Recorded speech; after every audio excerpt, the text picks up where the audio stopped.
You do not have to reply to everybody when they make a post or say something to you.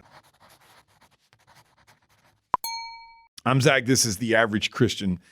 In John 19, Jesus is dealing with 6 trials in one night, which they're at night, which was illegal and not by law. These are mock trials. These are worthless. They wanted to kill Jesus. They were going to find a way to do it. So he's back and forth between Roman officials and Jewish officials, and he finally gets back to Pilate, and Pilate has him scourged, and you can just sort of read right through that, but a flogging was horrible. So he flogs Jesus, and then he starts having conversations with him, and Pilate's back and forth for a lot of different reasons, and he's really trying to figure out, am I going to let this man go who I know is not guilty, but these Jews won't shut up, and they're going to cause a lot of problems for me as a Roman official.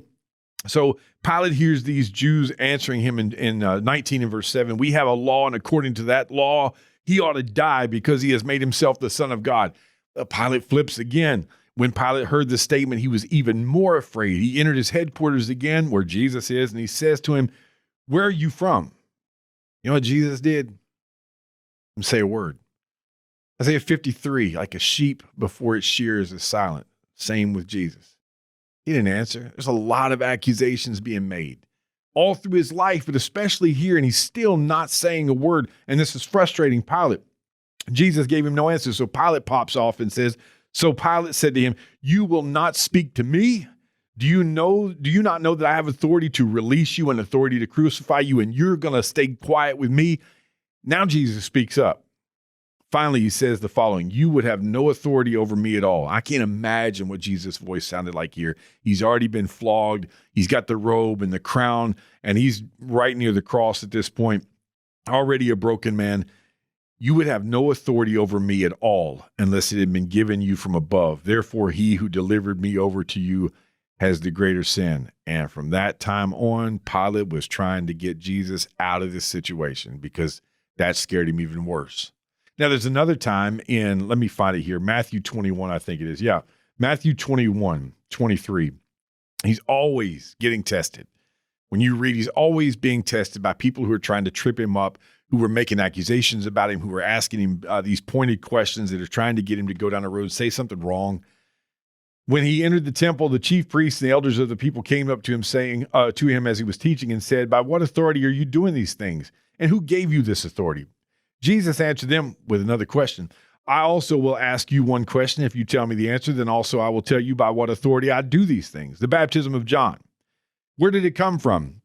Was it from heaven or from man? They discussed it among themselves, saying, well, if we say from heaven, he will say to us, well, why then did you not believe him? But if we say from man, we are afraid of the crowd, for they will hold that John was a prophet. And they answered Jesus, we don't know. And he said to them, neither will I tell you by what authority I do these things. One other passage real quick. And I want you to remember this because everybody is saying thought-provoking things and people are putting bait out there, whether they even mean to make it bait or not. And you can answer and reply, or you can leave it blank, whether they're talking to you face-to-face or whether you're reading these things on Facebook or Instagram or wherever. Proverbs 26 and verse 4, answer not a fool according to his folly, lest you become like him yourself. Ever done that? I have. Thought I was going to set somebody straight, ended up looking like a fool because some people don't use reason. And it's just folly, and it's just a waste of time, and it's ignorant, and they're not using any kind of logic. So don't do that, God says. Now, the next verse, watch this. Answer a fool according to his folly. Now, wait a second. You just said, well, answer a fool according to his folly, lest he be wise in his own eyes. And you ask God to know the difference between the two. There are times when Jesus didn't say a word because he didn't deserve an answer.